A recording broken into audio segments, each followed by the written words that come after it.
Bienvenidos a la Noche Infinita. Antes de comenzar, cuéntanos en los comentarios desde dónde nos escuchas y qué temáticas te gustaría que exploremos en el futuro. Leemos cada mensaje con atención y siempre tomamos en cuenta sus sugerencias para los próximos relatos. Sin nada más que decir, comencemos. Me llamo Enrique Vargas. Tengo 46 años y llevo más de 2 décadas trabajando como operador de camión recolector de basura en la Ciudad de México.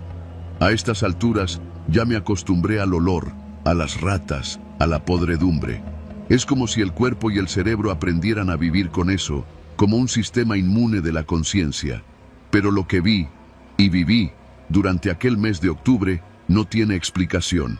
Y no estoy hablando de fantasmas ni cosas del más allá. Lo que pasó fue real. Lo puedo demostrar. Todo comenzó una madrugada en la delegación Gustavo A. Madero, justo en la zona de San Juan de Aragón.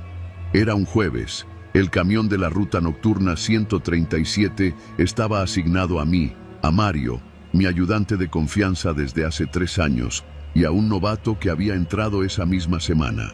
Se llamaba Beto, tenía apenas 22 años y lo habían asignado sin entrenamiento completo porque había escasez de personal. Esa noche todo marchaba normal. Levantamos bolsas con pañales usados, muebles llenos de cucarachas, cajas con vísceras de carnicería, nada fuera de lo común. Fue cuando pasamos por la calle 608, justo frente a una bodega con fachada de carpintería abandonada, que encontramos un contenedor industrial rojo, de esos metálicos con tapas selladas. «Esta basura no estaba programada, ¿verdad?», preguntó Mario, bajando con la lámpara. Me acerqué. No, ese contenedor no tenía etiqueta del ayuntamiento ni sello de manejo especial, pero alguien lo había dejado al borde de la banqueta con una nota escrita con plumón negro. Recolectar urgente. Riesgo de infección si se deja más de 12 horas. Lo primero que pensé fue en químicos. En esta ciudad es común que negocios clandestinos de limpieza o clínicas ilegales tiren su basura sin seguir el protocolo. Nos pagan por levantar lo que otros no quieren tocar. Y a veces, si cierras la boca y no haces preguntas, hasta te cae una propina por debajo del agua. «Trae la grúa, Mario. Hay que subirlo con cuidado», le ordené. Mientras el novato esperaba en la cabina, empezamos a asegurarlo. El contenedor estaba sellado con cadenas. Lo raro fue que al moverlo, sentimos un leve clic por dentro, como si algo se activara. Luego un ligero zumbido y un olor metálico, raro, no como basura, más como ácido o algo quemado. «¿Escuchaste eso?», dije. Mario asintió, pero no dijo nada. Subimos el contenedor. Le dimos una checada con la linterna. Nada.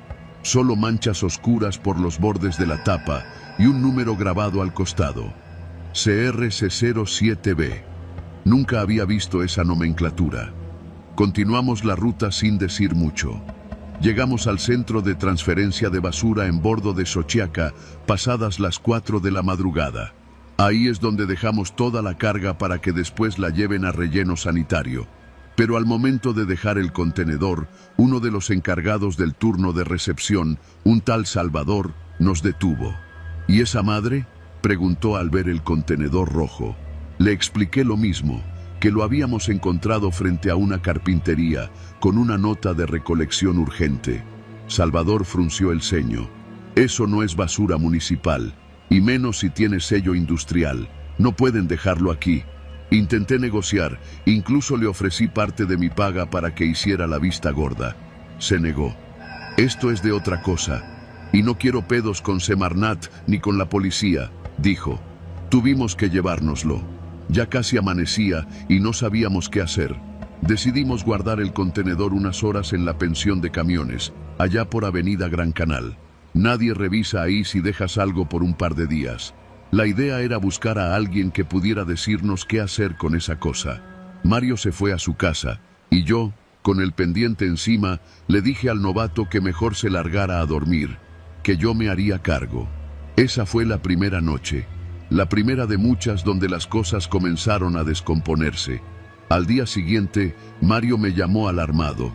Dijo que en la madrugada fue a revisar el camión por pura curiosidad, porque también tenía mala espina, y notó que el contenedor estaba goteando un líquido oscuro, espeso, como sangre seca con aceite. Pero lo peor fue que la tapa tenía marcas, como si alguien o algo hubiera estado arañando por dentro. No en sentido figurado, literalmente. Las marcas eran claras, 5 líneas paralelas, varias veces, en distintos puntos. Pensamos en llamar a la policía, pero ¿qué les íbamos a decir? Hola, encontramos un contenedor sellado con líquidos raros y arañazos internos. Nos iban a culpar de algo, mínimo nos abrían investigación. Acordamos abrirlo. Esa noche regresamos al lugar. Mario trajo una cortadora eléctrica de disco. El ruido del metal cediendo contra la hoja fue ensordecedor. Cuando por fin quitamos el candado y abrimos la tapa, un vapor espeso salió disparado, con un olor tan fuerte que tuvimos que retroceder. Vomité en seco. Mario se tapó la boca.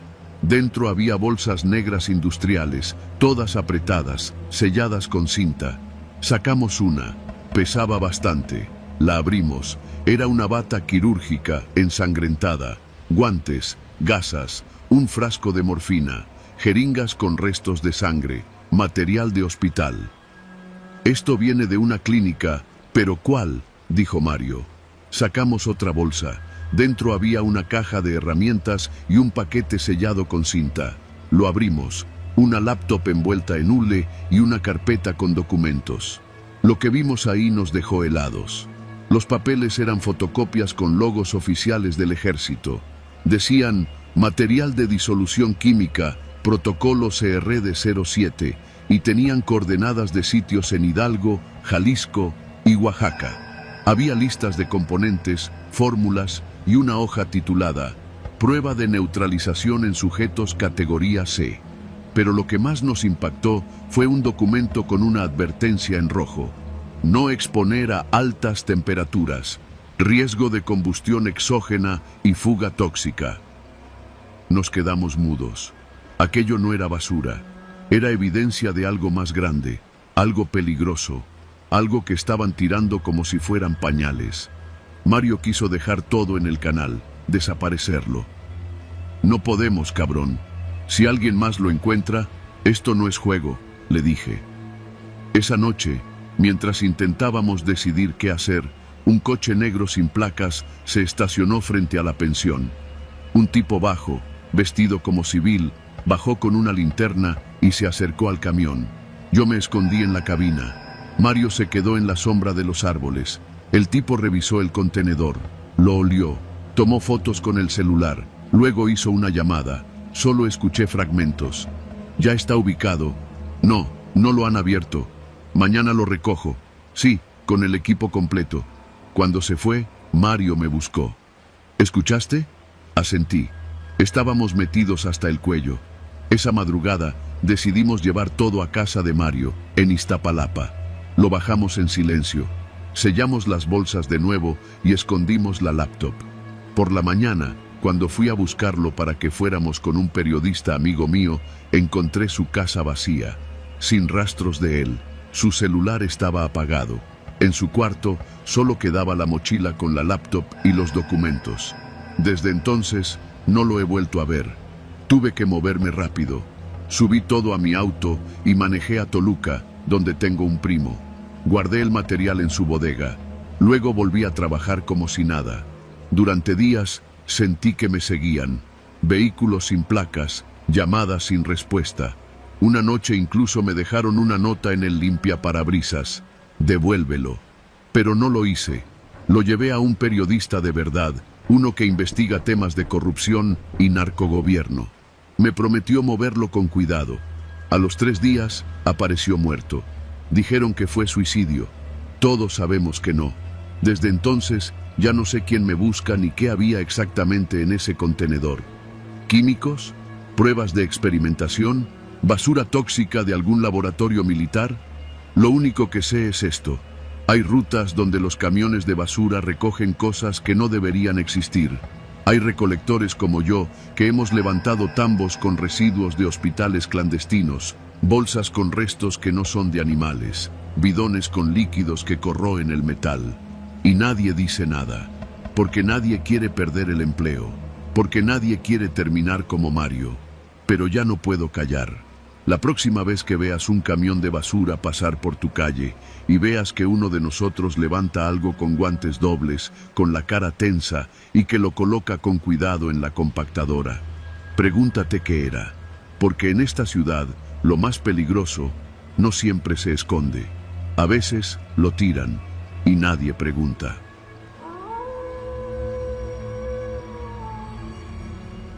Apenas me bajé de la combi, supe que algo no encajaba. La calle estaba perfectamente pavimentada, las jardineras recortadas al ras y cada farol encendido con una precisión casi mecánica. Era de noche, pero no se oía nada, ni grillos, ni perros, ni música. Solo ese silencio que huele a cemento fresco y pintura reciente. Eco residencial. Así se llamaba el fraccionamiento. Un compañero del sindicato me había pasado el dato. Ahí pagan bien por la basura, me dijo. No es mucho tiempo, pero hay reglas. Síguelas y todo va bien. El camión nos dejó a mí y a Gonzalo, mi compañero de ruta, en la entrada del fraccionamiento. El vigilante, un señor moreno, gordito y con lentes, nos recibió con una sonrisa de esas que no enseñan los dientes. Nos dio un gafete a cada uno. Regla número 1, nos dijo, casi en susurro. Silencio total después de las 9 de la noche. Gonzalo levantó una ceja. Yo solo asentí. Regla número 2, nada de fotos, nada de grabar. No usen el celular dentro. Aunque vean algo raro, no se metan. ¿Raro como qué?, preguntó Gonzalo, sonriendo como siempre. El guardia no respondió. Solo bajó la vista y apuntó algo en su libreta. Nos abrió la reja. Al entrar, la sensación de silencio se intensificó. Las casas, todas idénticas, parecían colocadas con regla. Techos de teja roja, portones eléctricos, luces tenues en cada entrada. No se veía ni un alma. Ni parece México esto, murmuró Gonzalo. Tú calla, que ya nos advirtieron, le respondí. Tomamos los botes uno por uno. Todo estaba limpio, nada de perros sueltos ni bolsas rotas. Cada casa tenía su bote metálico cerrado con tapa y ni una sola lámpara fundida. Trabajábamos rápido, apenas con los guantes de carnaza y las linternas chicas. Era extraño. A pesar de lo pulcro que todo se veía, había un olor constante a cloro y detergente fuerte, como si alguien estuviera ocultando otro aroma más pesado. Ya habíamos avanzado casi hasta la mitad del fraccionamiento cuando Gonzalo me detuvo. Oye, ¿viste eso? Levanté la vista. Frente a nosotros, al fondo de la privada 4, una mujer de bata blanca arrastraba una bolsa negra. Iba descalza. No se notaba ni nerviosa ni apurada. Caminaba con calma, casi elegante. La bolsa dejaba un rastro oscuro sobre la banqueta. ¿Eso es sangre?, preguntó Gonzalo, bajando la voz. Yo no supe qué decir. Era una línea espesa, roja, que goteaba rítmicamente mientras la mujer avanzaba. Pero nadie salía. Ninguna puerta se abría. Ni una ventana se iluminaba más de lo necesario. Vamos a ayudar, dijo él, y dio 2 pasos.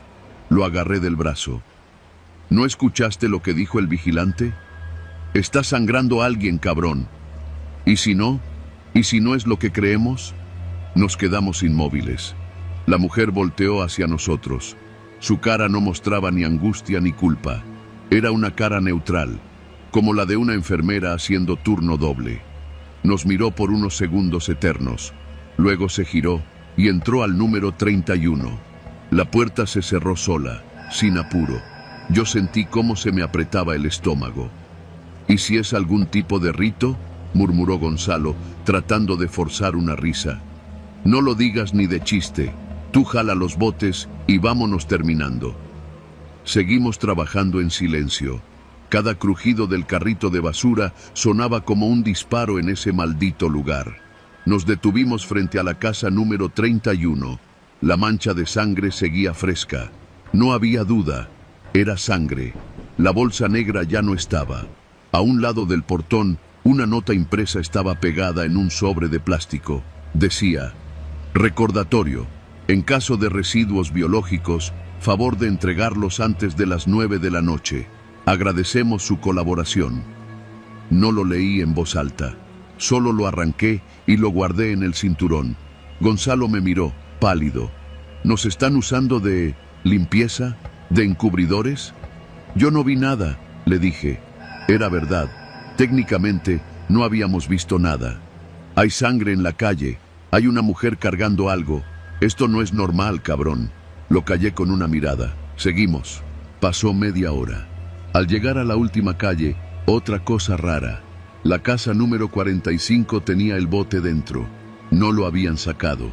¿Y ahora?, preguntó Gonzalo. Déjalo. Si no lo sacaron, no nos toca. Pero apenas dijimos eso, la puerta se abrió. Un hombre en bata de baño salió con paso firme. Traía un bote metálico, de esos pesados. Lo arrastraba con ambas manos. Su bata estaba mojada de la cintura para abajo. Tenía los ojos rojos, como si hubiera llorado. Por favor, llévenlo. Ya no aguanto más, dijo. Yo retrocedí. Gonzalo se acercó. ¿Está bien? ¿Necesita ayuda? Solo llévenselo. Ya no quiero verlo. El bote olía fuerte, no a basura normal. Era ese olor metálico, espeso, que se te pega en la nariz y no se va. Güey, hay algo aquí dentro, dijo Gonzalo. Tú no abras nada, le ordené. Lo cargamos al camión con cuidado. Pesaba como si estuviera lleno de piedras. Pero no sonaban piedras, sonaban huesos. Apenas cerramos el camión, el hombre ya estaba de regreso en su casa. Se encerró sin decir más. No podemos dejar esto así, me dijo Gonzalo temblando. Vamos a hablarle a alguien, a la policía, a la prensa, lo que sea. Y si nos matan por hacerlo, este lugar tiene cámaras por todos lados. No viste ni una sola patrulla, ¿cierto? Gonzalo no respondió. Solo se pasó la mano por la cara. Terminamos la ruta. Salimos por la misma caseta. El vigilante nos esperaba. ¿Todo bien? Asentimos. Le devolvimos los gafetes. ¿Vieron algo? Negué con la cabeza. ¿Y tú?, preguntó, mirando a Gonzalo. Él tragó saliva. Dudó. Luego dijo, bajito: no. El vigilante sonrió. Ahora sí mostró los dientes. Buena elección. Nos fuimos. Ya en el camión, camino al centro de transferencia, Gonzalo sacó su celular. Voy a grabar esto, que quede constancia, no me voy a quedar callado. Yo le quité el teléfono de un manotazo. Tú haz lo que quieras, dije, pero si hablas, no llegas a tu casa. Me miró con miedo, y con razón. No sé quién manda en Eco Residencial, pero no es la alcaldía, ni la policía, ni los vecinos. Es otra cosa, gente que paga bien, pero no quiere testigos. Desde esa noche, cada vez que pasamos por esa zona en el camión, yo miro hacia otro lado. Y Gonzalo ya no trabaja conmigo. Renunció 2 días después. No me dijo nada, solo desapareció. Pero yo sé que sigue vivo, porque cada mes, sin falta, llega un sobre a la central de recolección, sin remitente, con dinero en efectivo, y una nota que dice: gracias por tu silencio.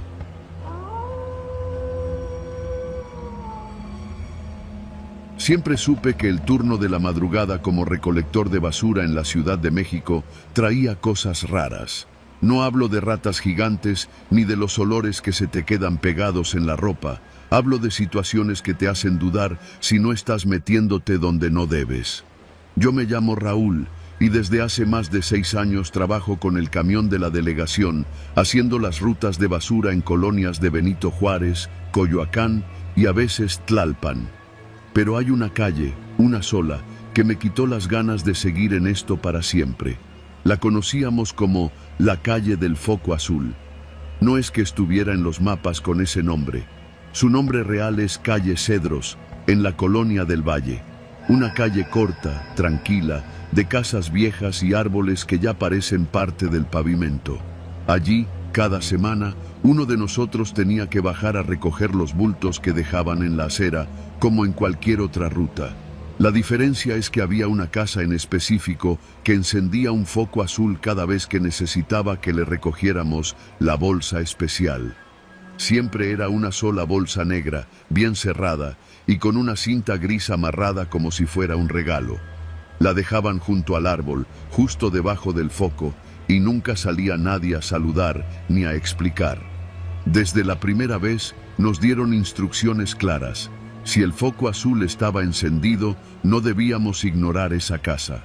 Tomábamos la bolsa, la metíamos directo al contenedor metálico del camión y no hacíamos preguntas.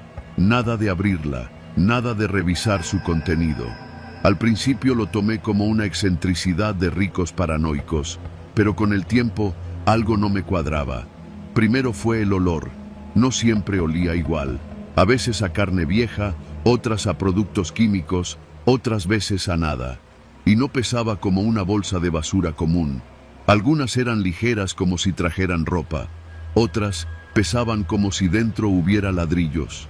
Una noche de octubre, justo después del Día de Muertos, me tocó ir con Joel, un vato nuevo que no llevaba ni un mes. Cuando pasamos por la calle, el foco azul ya estaba encendido, iluminando el árbol como una señal que solo nosotros podíamos leer. ¿Qué pedo con esa luz?, me preguntó Joel mientras se bajaba del camión. Tú tranquilo, esa es especial, nada de preguntas, nomás súbela y ya. Joel era terco y curioso, dos cosas que no combinan bien en este trabajo. Yo me quedé junto al camión, como siempre, mientras él iba por la bolsa. La levantó, la sostuvo un segundo como si quisiera adivinar el contenido. Luego se agachó y sin que me diera tiempo de detenerlo, deshizo el nudo de la cinta. No seas imbécil, le grité, corriendo hacia él. Pero ya era tarde. No alcancé a ver mucho, solo un vistazo fugaz. Parecía tela, como una sábana manchada, y un brazo pequeño, delgado, casi translúcido, asomando entre el plástico. Joel se echó para atrás de inmediato, tirando la bolsa. Tropezó y cayó sobre la banqueta. Yo recogí la bolsa lo más rápido que pude, la cerré como pude y la metí al camión. Todo mientras él se quedaba tirado, pálido como un muerto. Esa noche no hablamos más, lo llevé a su casa y no volvió a trabajar al día siguiente, ni al otro. Renunció por mensaje de texto. Nunca me contestó las llamadas, pero eso no fue lo peor. A partir de esa noche, el foco azul empezó a encenderse más seguido. Ya no solo los martes, ahora también los jueves, incluso algunos domingos, y las bolsas eran cada vez más pesadas. Un día lo comenté con Mario, el chofer más viejo del grupo. Me miró en silencio, prendió un cigarro y me dijo, ¿nunca te has preguntado por qué nadie vive en esa casa? ¿Cómo que nadie? La dueña murió hace como 4 años. Era una señora soltera, sin hijos. Según dicen, los sobrinos pusieron en venta la casa, pero nunca lograron venderla. Se quedó vacía. Pero desde entonces, cada semana aparece esa bolsa. Sentí un nudo en el estómago. No podía ser. Yo mismo había visto movimiento dentro. Una vez, juraría que vi una silueta asomada detrás de las cortinas. O creí haber escuchado una radio sonando desde dentro. Esa misma noche, pasamos por la calle. El foco estaba encendido. Bajé solo. Me acerqué a la bolsa con cuidado.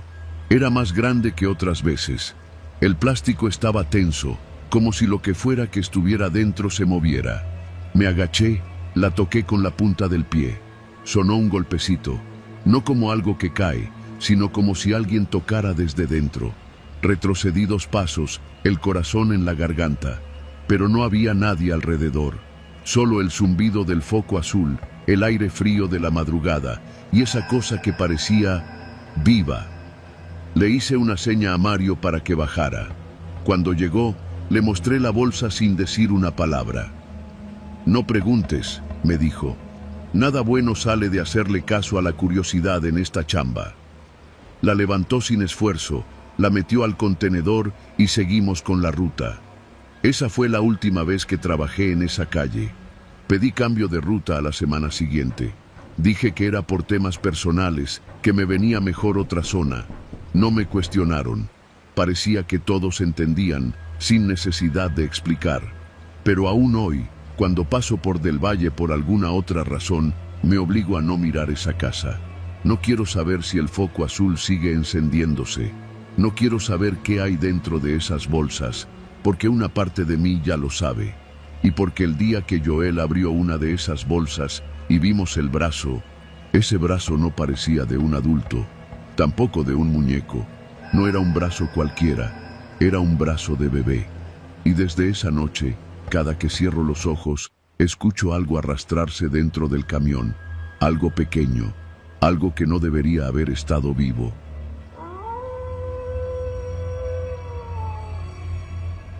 Mi nombre es Sergio. Llevo más de 20 años trabajando como operador de camión recolector en la Ciudad de México. He pasado por casi todas las delegaciones: Gustavo A., Madero, Iztapalapa, Tlalpan, Venustiano Carranza. Calles estrechas, avenidas eternas, mercados apestosos y barrios que cambian de nombre, pero no de miseria. He visto cosas, pero lo que nos pasó ese verano fue otra cosa. Todo comenzó un martes. Recogíamos basura en la colonia Valle Gómez. Era una noche calurosa de julio. Yo manejaba mientras el Chino y el Beto iban en la parte de atrás, brincando como siempre, gritando cosas a los vecinos que salían con sus bolsas mal amarradas. En eso, el Chino me gritó que parara porque una señora nos había alcanzado a media cuadra. Era una doña como de 60 años, chaparrita, con un vestido floreado. Me pareció raro que trajera una bolsa de basura tan pequeña como de supermercado. Cuando Beto la recibió, me hizo una seña rápida. Algo no le cuadraba. Cuando subieron a la parte trasera, lo vi abrir la bolsa de reojo. Apenas le echó un vistazo, se echó para atrás como si hubiera olido algo muerto. ¿Qué madres es esto?, le dijo al Chino, sin levantar mucho la voz. Me bajé del camión. El olor que salía de esa bolsa no era basura. Era un tufo más denso. No era descomposición de comida. Era otra cosa. Algo que, aunque no reconoces de inmediato, tu cuerpo sabe que no está bien. La abrimos del todo. Era un pie, humano, hinchado, amoratado. El tobillo aún tenía un trozo de pantalón y una calceta sucia pegada al hueso. Nos quedamos los tres en silencio. El Chino intentó hacer un chiste para romper el hielo, pero no le salió. Lo único que logramos fue vomitar uno tras otro, como en efecto dominó. Llamamos a la patrulla. Llegaron después de 20 minutos. Un par de morros en uniforme que no sabían qué hacer. Les enseñamos la bolsa y nos tomaron los datos. Dijeron que seguro era cosa de narcos y que iban a levantar el reporte, que podíamos seguir trabajando. Volvimos al camión, en silencio. Nadie dijo nada durante el resto de la ruta, ni una sola palabra. Lo dejamos pasar, o al menos lo intentamos. Pero el jueves, 2 noches después, otra bolsa. Esta vez fue en la colonia Felipe Ángeles, en una calle sin nombre, casi al final del turno. Estaba junto a un poste, entre bolsas normales. Era negra, como todas, pero tenía un nudo muy apretado. El Beto la levantó y la dejó caer con fuerza. No se abrió del todo, pero salió algo rodando.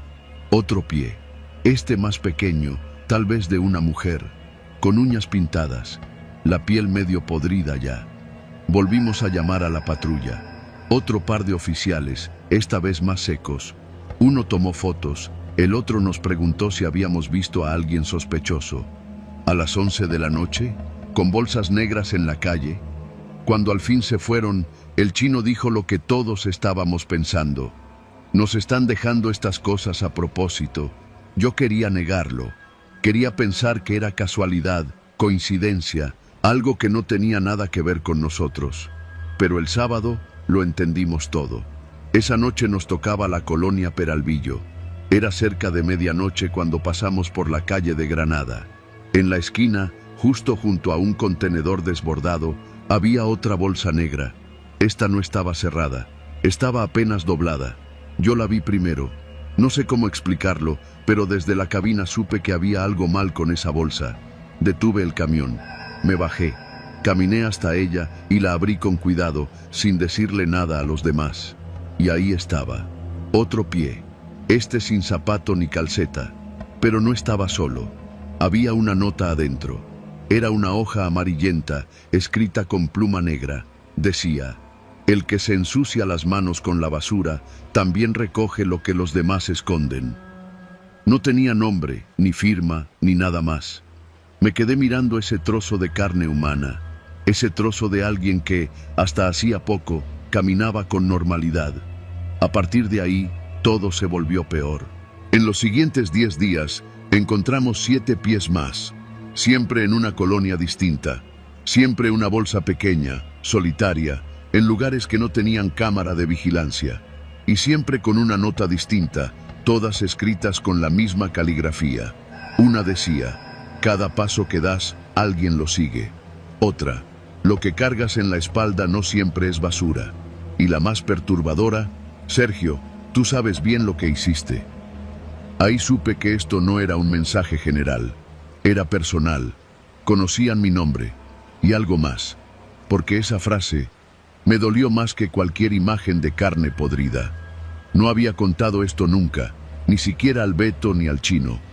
Pero hace varios años, cuando empecé en este trabajo, solía trabajar con otro chofer, Mario. Un tipo duro, sin escrúpulos. Una noche, atropellamos a alguien. Una muchacha. Iba cruzando entre las sombras. No vimos nada. Fue tan rápido. El camión no frenó. Mario no paró. Me gritó que no dijera nada, que si nos metíamos en problemas, los dos íbamos a perderlo todo. Yo no dije nada. Nunca. La siguiente bolsa tenía un pie que llevaba una sandalia vieja, muy parecida a las que vi aquella noche bajo el camión. No le conté nada a nadie, pero cada noche sentía que alguien nos seguía. A veces escuchaba un ruido entre las bolsas, un leve crujido, un susurro, un silbido lejano. El Chino renunció. Dijo que no podía seguir viendo partes humanas cada 2 días. El Beto dejó de hablarme. No sé si sospechaba algo o solo tenía miedo. Yo seguí trabajando hasta que encontré la última bolsa. Fue hace una semana. Estaba frente a mi casa. No estaba escondida. Estaba justo junto a la banqueta, como si alguien la hubiera dejado para mí. Adentro, otro pie. Pero esta vez era distinto. Este tenía un tatuaje. Una rosa, negra, en el tobillo. Era el mismo tatuaje que tenía la muchacha que atropellamos. Me acordé porque, cuando bajé del camión aquella noche para revisar si aún vivía, lo primero que vi fue su pierna, con esa rosa marcada en la piel. Jamás se me olvidó. Dentro de la bolsa, junto al pie, otra nota. Ya no hay más que recoger, solo queda el tuyo. No he vuelto a trabajar desde entonces. He estado encerrado, con las ventanas cubiertas. Cada ruido en la calle me pone en alerta. No sé quién está haciendo esto, no sé cómo sabe tanto, pero sí sé que no es un loco cualquiera. Esto tiene intención, tiene precisión, tiene propósito, y lo peor de todo es que creo que se lo merece. Me lo merezco, porque en esta ciudad hay demasiadas formas de esconder un crimen, pero tarde o temprano todo sube a la superficie, todo termina en la basura, hasta uno mismo.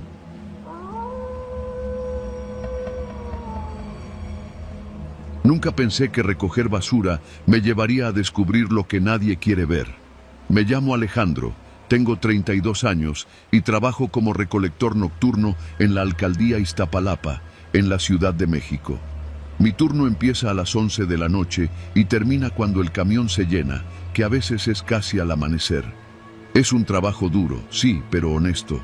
Uno se acostumbra al olor, a los perros que se te avientan desde las azoteas, a las bolsas rotas con comida podrida. A lo que no te acostumbras es a ver cosas que no deberías encontrar en la basura. Todo empezó hace unas semanas. Una noche como cualquiera, paramos por la colonia Escuadrón 201. Eran cerca de las 2:30 de la madrugada. Esa zona siempre tiene mucha basura, gente que saca sus bolsas tarde y vecinos que nos esperan con cervezas ya abiertas, como si fuéramos parte del paisaje. Esa noche pasamos por la calle Sur 132, casi llegando a la esquina con la calle 7.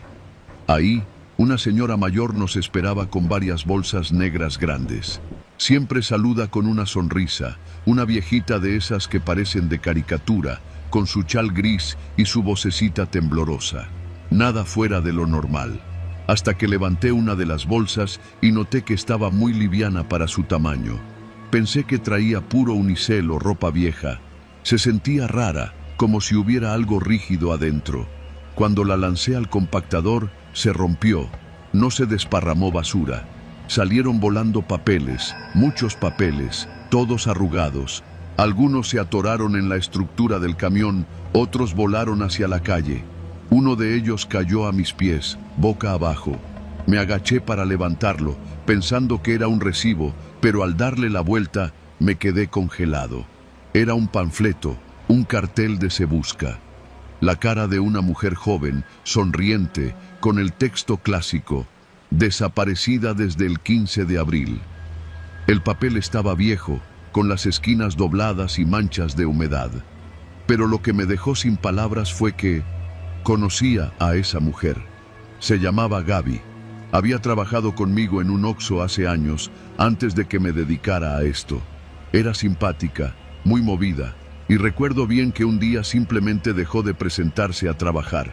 Dijeron que se había ido del estado, otros que se había metido con un tipo peligroso. La verdad es que nadie supo qué pasó. Me quedé con el cartel en la mano. No se lo enseñé a mis compañeros. Solo lo guardé rápido en el bolsillo de mi pantalón y seguimos la ruta. Pero ya no podía sacarme esa imagen de la cabeza. ¿Por qué estaría ese cartel dentro de una bolsa, en casa de esa señora? Durante la semana siguiente, empecé a encontrar más. Siempre en bolsas que venían de casas que ya reconocía. Casas comunes, con vecinos que saludan, que sacan la basura con cara de sueño o andan en bata. Pero dentro de esas bolsas siempre aparecía un cartel. A veces uno, a veces más de 5. Todos de personas desaparecidas. Algunos eran copias recientes, otros ya parecían tener años guardados. Las caras me empezaban a parecer familiares. Una chica que había visto en la tienda de abarrotes del mercado. Un repartidor de Rappi que había pasado por mi calle varias veces. Un señor que vendía tacos por las noches. No es que los conociera personalmente, pero los había visto. Existían. Y ahora estaban en esos carteles, todos bajo el mismo título: Se Busca. Una noche le conté a Toño, el más viejo de nosotros, que lleva más de 20 años en esto. Se rió al principio, pensó que le estaba jugando una broma. Pero cuando le enseñé los panfletos, su cara cambió. «Tira eso», me dijo, serio como nunca. «No lo lleves contigo. No sabes de dónde vienen esas cosas». Le insistí. ¿Quién los estaba dejando ahí? ¿Por qué todos en esa zona? Toño solo negó con la cabeza. A veces la gente desaparece y uno cree que fue el crimen, los narcos, la policía. Pero hay algo peor, algo que pasa frente a todos, pero nadie ve. Y los que ven, mejor que se hagan pendejos. Quise preguntarle más, pero se alejó. No me volvió a hablar el resto de la noche. Desde entonces empecé a fijarme más. No solo en la basura, sino en los rostros de la gente. Y me di cuenta de algo perturbador. En todas las casas donde habíamos recogido bolsas con panfletos, había alguien que ya no veíamos más. Un joven que solía pasear a su perro. Una señora que barría su banqueta a las 5 de la mañana. Un chavito que se subía al micro a la misma hora que nosotros pasábamos. Todos habían desaparecido. Nadie los mencionaba. Nadie preguntaba. Pero yo los recordaba. Una noche, decidí quedarme después del turno. Fui a pie hasta la calle donde había empezado todo, la casa de la viejita. Me escondí en una esquina, bajo la sombra de un árbol, esperando que saliera a sacar su basura. Eran casi las 3 cuando vi la luz de su porche encenderse. Salió arrastrando una bolsa grande. Iba sola, despacio, pero con paso seguro. La dejó junto al poste y regresó a su casa. Me acerqué cuando se metió. Abrí la bolsa con cuidado. Había ropa de mujer, ensangrentada. También encontré más panfletos, esta vez con nombres y rostros que aún reconocía. Uno era de Daniel, el frutero del mercado. Otro de una señora que vendía tamales en la esquina de mi calle. Todos desaparecidos en las últimas 2 semanas. Esa noche no dormí. El siguiente día fui a la policía. Llevé los carteles, conté todo. Me dijeron que era coincidencia, que esos carteles andaban por todas partes, que seguro los vecinos los habían usado para envolver basura o para limpiar ventanas. Les mostré la ropa y me dijeron que sin pruebas de ADN no podían hacer nada, que no había reporte de esos desaparecidos en la alcaldía, que sin cuerpos no hay delito. Salí de la delegación con más miedo que cuando entré. Esa misma semana, Toño dejó de presentarse al trabajo. Dijeron que renunció, que se fue al Estado de México con su familia, pero yo no le creí. Lo busqué por días, fui a su casa, hablé con los vecinos. Nadie lo había visto salir. Uno me dijo que la última vez que lo vio fue en el camión de basura, una noche antes de que desapareciera. Al siguiente turno me tocó cubrir su zona. En la segunda casa, una mujer joven salió con 2 bolsas. Me las entregó sin decir palabra, con una sonrisa apretada. Las puse en el camión. Al revisar una de ellas, dentro, entre cáscaras de plátano y huesos de pollo, encontré un panfleto nuevo. El rostro era el de Toño. Desde entonces no he vuelto a abrir una sola bolsa. No recojo nada que no esté amarrado y sellado. Si una se rompe, la pateo hacia el compactador sin mirar. No quiero saber, ya no quiero saber, porque he entendido una cosa. Alguien, o varios, están deshaciéndose de personas como si fueran basura, y están dejando pistas que nadie quiere ver. Los panfletos no son para encontrar a nadie, son como un trofeo, como un mensaje para los que aún estamos aquí, recogiendo las sobras de una ciudad que oculta sus monstruos entre casas normales y calles comunes. Ahora manejo el camión. Cuando mi compañero baja por las bolsas, yo miro al frente, miro hacia la nada. Y si encuentro un panfleto entre los pies, no lo levanto. Piso el acelerador, porque lo que sea que está pasando ahí afuera, ya me encontró a mí también. Solo que todavía no decide si me va a guardar en una bolsa o si me va a dejar ver cómo desaparecen los demás.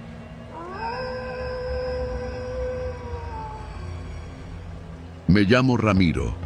Desde hace casi 12 años trabajo como recolector de basura en el sur de la Ciudad de México, específicamente en la delegación Iztapalapa. Lo que vas a leer no es una queja ni una historia para espantar. Es solo algo que me pasó, algo que me cambió. Hace poco más de 3 semanas nos repartieron un nuevo Manual de Seguridad para Operadores de Limpieza Urbana. Un documento gordo, lleno de advertencias, diagramas de primeros auxilios y procedimientos actualizados por la alcaldía. Lo que nos llamó la atención a todos fue la nueva sección 4, recién agregada, Protocolo ante hallazgo de restos humanos. Nadie dijo nada en voz alta, pero todos nos miramos como si nos hubieran echado un balde de agua fría. Esos temas eran un tabú. Sabíamos que habían pasado cosas antes, pero uno no hablaba de eso, ni en la base ni en la ruta. Esa noche, como cualquier otra, salimos a las 9 en punto en la unidad 145, una de las más viejas. Éramos 3, yo, el chofer David, un tipo seco, de pocas palabras, y Mario, que llevaba poco tiempo con nosotros pero tenía buen ritmo. La ruta era la habitual, Avenida Tláhuac, Ermita, parte de la colonia Los Ángeles, y un tramo largo de calles sin salida donde el alumbrado no sirve desde hace años. Todo iba bien, bolsas al vuelo, tambos vaciados en segundos, saludos a los vecinos de siempre. Pero fue cuando entramos en una privada sin nombre, donde antes había un baldío y ahora levantaron unos departamentos de interés social, que noté algo raro. A mitad del callejón, junto a un poste sin foco, había un bote de plástico gris completamente sellado con cinta canela. No tenía bolsas afuera. Era raro. Nadie sella sus botes así.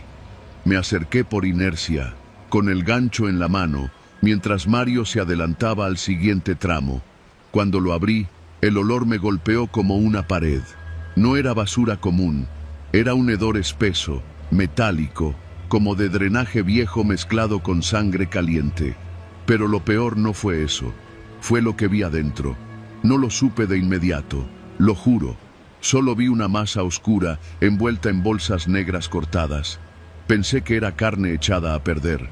pero cuando bajé el gancho y traté de moverlo, vi un pie, uno humano, blanco, sucio, con una uña rota. Me quedé congelado. El pie estaba unido a una pierna y por lo que alcancé a ver antes de soltar el bote, el resto del cuerpo también estaba ahí, doblado, metido como si lo hubieran presionado para que cupiera. No era una persona viva. Lo supe de inmediato. Tampoco era fresca. Traté de gritarle a Mario, pero se me quebró la voz. Sentí que me faltaba el aire. David se acercó al ver que no avanzaba y cuando vio el bote, palideció. Sacó el celular de inmediato, sin decir nada, y se alejó para hacer la llamada al jefe de sector. Yo solo me senté en la banqueta, respirando por la boca, con un sabor metálico en la lengua. Mario volvió al rato, extrañado, pero apenas le contamos, se puso lívido. No quiso ni acercarse. Era de los que pensaban que ver cosas así te dejaba mal de por vida. Y quizá tenía razón. Tardaron casi una hora en llegar los de la policía de investigación. Cuando por fin se presentaron, ya había una patrulla bloqueando la calle y un agente joven que no dejaba de revisar su celular. Nos tomaron los datos, nos pidieron esperar sentados en la banqueta como si hubiéramos hecho algo malo. Uno de los agentes abrió el bote sin guantes, con una mueca de asco mal contenida. «Sí, es un cuerpo», le dijo a su compañero, «entero». Al final, después de varias fotos, nos dejaron ir con la promesa de que nos llamarían si necesitaban más declaraciones. Volvimos al depósito sin hablar. Al día siguiente, el jefe nos mandó con un psicólogo del DIF. Por protocolo, dijo. Yo no fui. Pensé que con eso bastaría, que con contarlo una vez se iría borrando. Pero me equivoqué. Empecé a soñar con el bote. En mis pesadillas lo abría una y otra vez, y nunca era el mismo cuerpo. A veces era una mujer, otras un niño. Y lo peor era que siempre, algo en el fondo del bote se movía, como si lo que estaba adentro aún respirara. Empecé a fijarme más en la basura, como si mi cerebro estuviera condicionado a buscar algo. Y encontré cosas, no cuerpos, pero sí señales.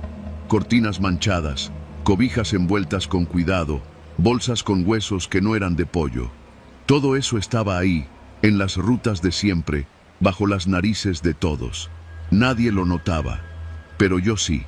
A la tercera semana ya no dormía. Mi mujer me preguntaba si tenía problemas en el trabajo.